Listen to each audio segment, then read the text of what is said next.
አንዳንድ ጊዜ በጆሮ ሰምተውት እውነት መሆኑን ለመቀበል የሚያዳግት ለማመንም የሚከብድ ታሪክ አለ። እነዚህ ታሪኮች በአይን ያያቸው ሰው ባይኖር ባለጉዳዮቹም በአካል ባይኖሩ ተረት ተረት በተባሉ ነበር። ሰላም ጤና ይስጥልን ውድ የገበታ ሚዲያ ቤተሰቦቻችን፣ ዛሬ በቆይታችን የምናጋራችሁ ከነዚህ ታሪኮች ጎራ የሚሰለፍ ባለታሪኩ ራሱ በሕይወት ሆኖ ባይመሰክርና ዘመድ ወዳጆቹ እውነትነቱን ባያስረግጡ ለማመን እውነት ነው ብሎ ማንም ባልተቀበለው ተደርጓል ብሎ ማንም ባላመነው ነበር። ይህ ባለታሪካችን 6 ጊዜ ሞቶ ተነስቷል። ዘመድ ወዳጅ ተሰባስቦ አልቅሶለት በሬሳ ሳጥን ተቆልፎበት የመቃብር ጉድጓድ ሲገባ ደግሞ ከሞት የተነሳ ይሄው አሁንም አለ። የአካባቢው ሰው እንዲሁ ነገሩ አልታመን ቢላቸው እንደለመደው በሞተ ጊዜ እንደ እስከዛሬው ብንቀብረው መልሶ መነሳቱ አይቀርም፣ እስኪ በእሳትና ቃጥረው ብለው ተመካክረውም ያውቃሉ። እንጨትና ነዳጅ ከየቤታቸው አዋጥተው በሬሳ ሳጥን ውስጥ የተቆለፈውን ሰው ከነመኖሪያ ቤቱ በእሳት አያያዙት። እሱ ግን ሰውነቱ ሁሉ በእሳት ተለብልቦና ቆሳስሎ ዳግም ነፍስ ዘራም። ይህ እንዴት ሊሆን ይችላል? የአካባቢው ሰዎችም አሁን እንደ ሰው ሳይሆን እንደ አንዳች መንፈስ ያውስ ጀምረዋል። ከህመም እስከ አደጋ ብዙ ተፈራርቆበት እሱ ግን ለሞት እጅ ሊሰጥ አልቻለም። ደጋግሞ ሞቶ ደጋግሞም ተነስቷል። ቤተሰብና ጎረቤቶቹ ነፍስን በአጸደ ገነት ያኑርልን ብለው ከለቀሱለት በኋላ ዳግም ነፍስ ዘርቶ አብሯቸው ሕይወትን ይቀጥላል። እሱም አንዳች አልገባኝ ነገር እንዳለ ይሰማኛል ይላል። ሞቶ በተነሳ ቁጥር የገዛ ሰውነቱ እንግዳ እንደሚሆንበትም ይናገራል። ሰዎች እንደ ሰው ሳይሆን እንደ አንዳች መንፈስ ሲያዩ ደግሞ የማደርገው ግራ ይገባኛል ሲልም ለሱ ለሌሎችም እንግዳ ስለሆነው ሕይወትና ተፈጥሮ ያወጋል። ይሄማ ተረት እንጂ እውነት አይደለም ብሎ ማመን የከበደው ደግሞ አንድም የራሱ ምስክርነት መስማት አሊያም ወደ ምስራቅ አፍሪካዊቷ ሀገር ታንዛኒያ በመጓዝ ለጆሮ የከበደውን በአይኑ በብረቱ መመልከት ይችላል። ሰውየው ጭራሽ የማይሞት ነው ወይንስ የተለየ ኃይል አለው? አስደናቂ ታሪኩን እስከ ፕሮግራማችን ፍጻሜ ድረስ በመቆየት ይከታተሉ። ለዚህ ቁም ነገር አዘል ቻናል እንግዳ ከሆናችሁ ደግሞ ሰብስክራይብ ያድርጉልና ቤተሰብ እንሆን።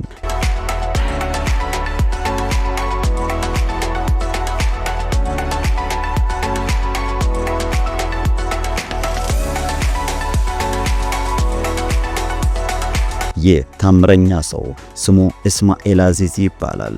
አሁን ላይም የ40 ዓመት ጎልማሳ ነው። ታንዛኒያ ውስጥ በምትገኝ አኪሌዌ በተሰኘች የገጠር መንደር ውስጥ ነው የሚኖረው። እትብቱም የተከበረውም ቦርቆ ልጅነት ጊዜውን ያሳለፈው አድጎ የጎለመሰው በዚህችው መንደር ነው። እህትና ወንድሞችም ነበሩት። አሁን ግን ብቻውን መቅረቱን ይናገራል። ይህ ለሚሰማው ግራ የሆነው ታሪኩ ሰው እንዳለው እንደሌለው ቤተሰብ እያለው ከሜዳ በተአምር የተገኘ እንዲመስል አድርጎታል። አስደናቂ ታሪኩን ሰምተው ለዘገባ ለሚሄዱ ጋዜጠኞች አሁን ማንም የሌለኝ ብቸኛ ሰው ነኝ ሲልም ይደመጣል። ታሪኩም አስገራሚነቱን ያህል አሳዛኝ ልብ ሰባሪ ነው። ልጆችም አልወለደም፣ ሚስትም የምትሆነው ማግኘት አልቻለም። የተወለደውም በኑሮ ዝቅተኛ ከነበሩ ቤተሰቦች ነበረ። በዚህ ምክንያት ትምህርት መማር እንዳልቻለም ይናገራል። አለመማሩ ደግሞ ብዙ ነገር እንዳሳጣውም ያምናል። ሀብታም እንዳልሆን አንዳች የተለየ ነገርም እንዳልፈጠረ የሆንኩት ፊደል ባለመቁጠሬም ኮሌጅም ባለመበጠሴ ነው ሲልም ይደመጣል። ሀብታም መሆን የልጅነት ህልሜ ነበር የሚለው አዚዝ ያለፈበት የህይወት ውጣ ውረድ ከህልሙ ለመድረስ እንዳላስቻለውም ይገልጻል።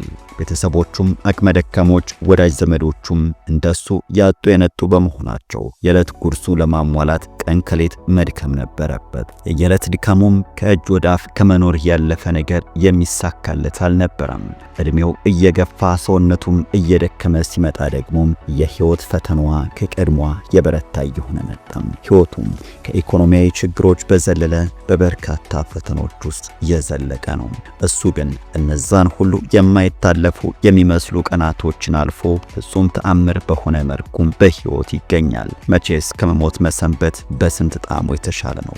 እስማኤል አዚዚ ተፈትኖ በተአምር ካለፋቸው ፈተናዎች አንደኛው የዕለት ጉርሱን ለማግኘት ተቀጥሮ እየሰራ እያለ የደረሰበት እጅግ አስከፊ አደጋ ነበር። አደጋው ሲደርስ በቦታው የነበሩት ሁሉም የአዚዚ የዚህ ዓለም ቆይታ ፍጻሜውን እንዳገኘ እርግጠኛ ነበሩ። ከአደጋው ቦታ አፋፍሰው ወደ ሆስፒታል ሲወስዱት ሐኪሞቹ የደገሙትም ይህንኑ ነው። አዚዚ ከዚህ አደጋ ፈጽሞ አይተርፍም፣ ላይመለስ የማሸለቡ ነገር እርግጥ ነው ብለው ነበር የጤና ባለሙያዎቹም። ሞቷል የተባሉት ወዳጅ ዘመዶችም እንባቸውን አፍስሰው እርማቸውን የወጡት ከዛው ከሆስፒታሉ ቅጥር ግቢ ውስጥ ሆነው ነበር። ሐኪሞቹም የአዚዚ ነፍስና ስጋው ፍቺ እንደፈጸሙ እርግጠኛ ስለነበሩ የአስክሬን ማስቀመጫ ክፍል ውስጥ አስገቡት። ክፍሉም ይሁን አዚዚ የተቀመጡበት የአስክሬን ሳጥን የተቆለፉ አልነበሩም። ተአምረኛው አዚዚ ታዲያም ከአስክሬን ማስቀመጫ ክፍል ውስጥ ነቅቶ እየተራመደ ሲመጣ ሁሉም አንዳች መንፈስ ያዩ እስኪመስል ድረስ ክው ብለው ያዩት ነበር። በሕይወት የሚራመድ አስክሬን እየተመለከቱ እንዳሉ ደንግጠው የሚመለከቱት ቤተሰቦቹም ድንጋጤያቸውን ዋጥ አድርገው ወደ ቤት ወሰዱት። ሞተ የተባለው ሰው እንዴት እንደነቃ ማንም ሚስጥሩ ሊገለጥለት አልቻለም። ሞተ ተብለው ያለቀሱለት ግን ዳግም ሲራመድ ማየታቸው የቀን ቅዠት ውስጥ እንደገቡ የሱን ጤነኝነት እንዲጠራጠሩ ጭምር ያደረገ ነበር። እንዲህ ያለው ተአምር በልብ ወለድ መጽሐፍት የሚጻፍ በምናባዊ ፊልሞች የሚታይ እንጂ በእውን የሚከሰትም አልነበረም። በሌላ በኩል ደግሞ እንዴት ተረፈ ለሚለው ምላሽ ባይኖርም ብቻ እንዴትም ሆኖ ዳግም ነፍስ መዝራቱ ለቤተሰቦቹ ደስታ ነበር። ለቀብር ስነ ስርዓቱ ንፍሮ እየቀቀሉ መቃብር እየማሱ ሁሉን ነገር እያሰናዱ ለነበሩት ሁሉ ግን እንቆቅልሹ ሊፈታላቸው አልቻለም። ቤተሰቦቹ ወደ መኖሪያ ቤቱ ሲወስዱት ሁሉም ለቀብሩ እየተሰናዳ በቅርብ የሚያውቁት ደግሞ እያነቡለት ነበር። በአስክሬን ሳጥን እንደሚመጣ የሚጠበቀው እስማኤል አዚዚ ዳግም በእግሮቹ እየተራመደ ተቀላቀላቸው። እንዳዩት አንዳች መንፈስ መስሏቸው እግሬ አውጪኝ ያሉትም ብዙ ነበሩ። በእርግጥም ነገሩ አስደንጋጭ ነው። አስከሬኑ ከሆስፒታል ሊመጣ ነው የተባሉ ሰው ቆሞ ሲራመድ ቢያዩት ምን ሊሰማቸው እንደሚችል በአይነ ህሊናቸው አስቡት። ከሚባለው በላይ አስደንጋጭ እንደሚሆን አያጠያይቅም። የአካባቢው ነዋሪዎች እስማኤል አዚዚን እንደ አንዳች መንፈስ ማየት የጀመሩት ከዚህ አጋጣሚ በኋላ ነበር። አንዳንዶች እንዳውም ይፈሩትና ይሸሹትም ጀመር። የሱ ፈተና ግን ገና መጀመሩ ነበር። ሲያመጣው አንድ ጊዜ ነው እንዲል ባላገር ከዚህ ውጥንቅጥ ሳይወጣም የወባ በሽታ አልጋ ላይ ጣለው። እንደ አንዳች መንፈስ የሚያዩት ብዙ ስለሆኑ ቀርቦ ሊያስታምመው የደፈረ ሰውም አልነበረም። በሽታውም እየጠናበት አቅሙ እየደከመ ሲመጣ ግን እንዳው ለነፍሳችን ይሆናል ብለው ነው መሰል ወደ ሐኪም ቤትም ወሰዱት። የሐኪሞቹ መልስ ግን ከበፊቱ የተለየ አልነበረም። በሽታው ከጎዳው ሁሉም ነገር ከበቃ በኋላ ነው ያመጣችሁት አዚዚ አይተርፍም አሏቸው። በዚህ መልኩ ጥቂት ሆስፒታል ከቆየ በኋላ ትንፋሹ ጸጥ አለ። ሐኪሞቹም ይሄው እንዳልናችሁ ሆነ ብለው አዚዚን በአስክሬን ሳጥን ውስጥ አድርገው ሰጧቸው። እሱም አስክሬኑን ተሸክመው ቤት እንደደረሱ አዚዚ እንደተለመደው ሳጥኑን ከፍቶ ተነሳ። ይህ ተአምር ለሁለተኛ ጊዜ መከሰቱ ነው። ማንም እውነት መሆኑን ሊያምን አልቻለም። አዚዚ እውነትም በሕይወት መኖሩን ለማረጋገጥ የሱ ቆሞ መሄድና መናገር እንኳን አልበቃ ብሏቸው ሐኪም ቤት ወስደው አስመርምረውታል። ሐኪሞች እንዴት ለሚለው ምላሽ ቢያጡም አዎ በሕይወት አለ ብለው አረጋገጡ። ቤተሰቦቹ ከአንዴም ሁለት ጊዜ ሞቶ መነሳት እንዴት ይቻላል ሲሉ መልስ በሌለው ጥያቄ ተወጠሩ። በአካባቢው ባዕድ አምልኮ የተለመደ በመሆኑ አዚዚ ሰው ሳይሆን ከአማልክቶቻችን አንደኛው ስጋ ለብሶ ነው የሚሉ ሰዎች ከዚህኛው አጋጣሚ በኋላ ደግሞ ቁጥራቸው ጨመረ።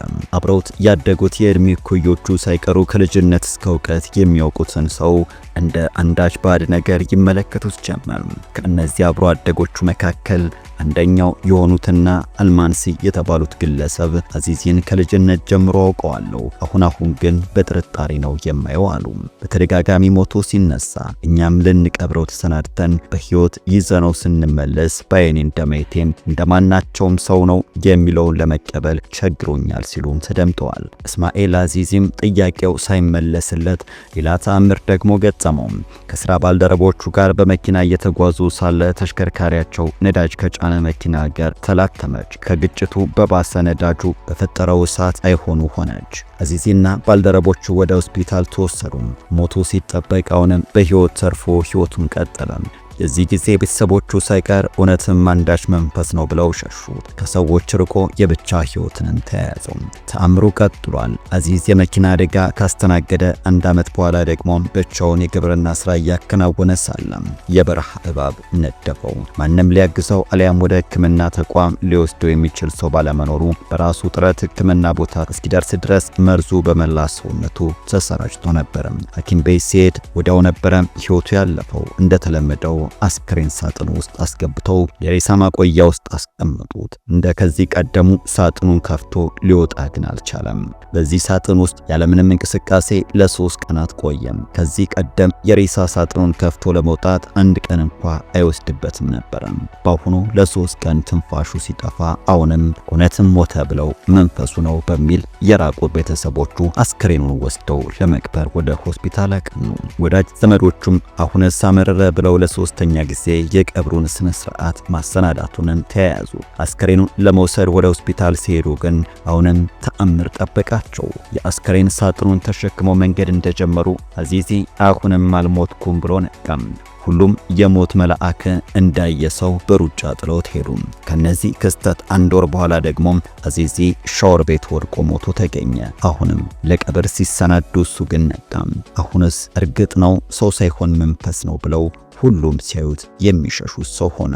እሱም መርጦ ባላገኘው ማንነት የቁም ስቃይ በዛበት። ሕይወት አንዱን ሳይወጣ በሌላ ፈተናም ጢባ የተጫወተችበት። አዚዝ ይናገራል። ሞቼ በተነሳው ቁጥር ሰውነቴ ለራሴው ባዕድ ይሆንብኛል አለም። ውስጤ መልስ ያጣ ብዙ ጥያቄም አለ አለም።